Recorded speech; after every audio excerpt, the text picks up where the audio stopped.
Ever since the release of The Legend of Zelda Breath of the Wild, many games have tried to follow in its footsteps within the action-adventure genre. With its massive open world and puzzles galore, Star Overdrive replicates this formula to a T, but not in the best ways. At first glance, I thought a sci-fi action-adventure game equipped with a high-speed hoverboard and keytar would be all that it needed to be a hit. But I soon found out that rich open-world experience I was after felt pretty hollow, and the story often felt like a grueling chore to complete. But with all that being said, let's review Star Overdrive in this Game Sandwich review. Surfing on thin ice. Star Overdrive's story is the aspect of this game that felt really surface level throughout my time with it. The general plot points involve the main character Bios receiving a distress signal from a planet where his girlfriend Naus has gone missing. Upon tracking down the signal, Bios' ship crash lands on this planet Kabet, which is home to sprawling sandy dunes, ancient structures, and remnants of an old mining operation. So, it's up to you and your trusty keytar and hoverboard to unlock the secrets that lie beneath the dunes and find your girlfriend.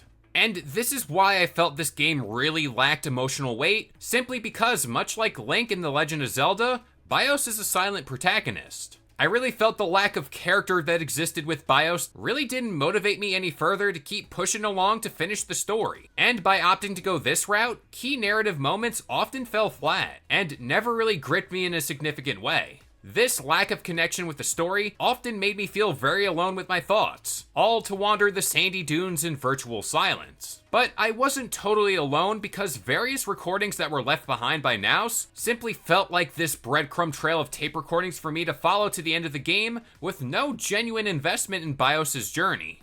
A whole new empty world and the keytar to victory. The world that is Sabet is massive in scope and size, but this is where I feel ambition got the better of Star Overdrive. And that's simply because there hardly isn't anything within it. The emptiness made it feel tiresome to explore, and it often turned me away from wanting to venture deeper into the sands. But if there was more substance in the form of various mining colonies or even a few NPCs scattered about the map, this could have made me really want to venture off this beaten path to discover who would I bump into next. When I was done with my work on the surface, I needed to go deeper into the planet and face the various dungeons that lurked within. On the first go-around, the dungeons were a welcome challenge that gifted the player with different upgrades to the keytar, which do range from jump pads, slowing time, lifting heavy objects, and laser beams just to name a few. As I progressed through the story, more of these puzzles popped up that heavily relied on these various power-ups, making this experience feel more tedious after a few repeat sessions.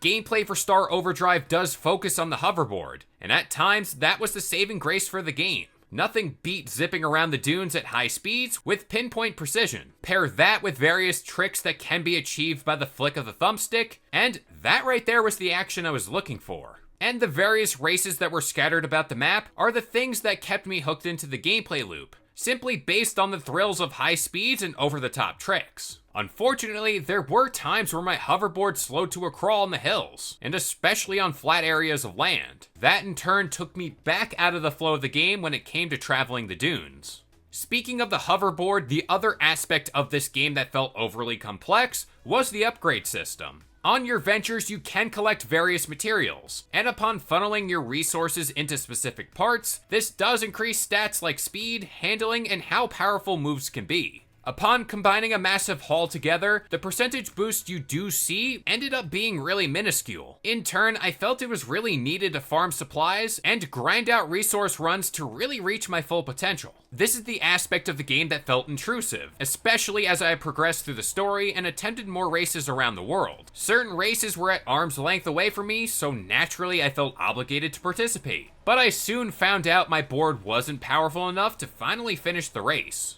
Our final thoughts. Star Overdrive is a game that could have really knocked it out of the park, especially if it focused on refining a few core aspects of gameplay rather than going for much larger ambitions. The use of these complex crafting systems and upgrade systems made the game feel more like a chore to complete, and its large, empty open world was a bore to get through. Pair that with a protagonist that is very forgettable and a story that is quite shallow, I don't really think Star Overdrive is a game I'd like to revisit. But with all that being said, Game Sandwich would like to give Star Overdrive a 4 out of 10. If you happen to enjoy today's review and want more content just like this, keep it locked to Game Sandwich for all your gaming news, rumors, and reviews. I've been K-Lo, and I'll see you guys next time.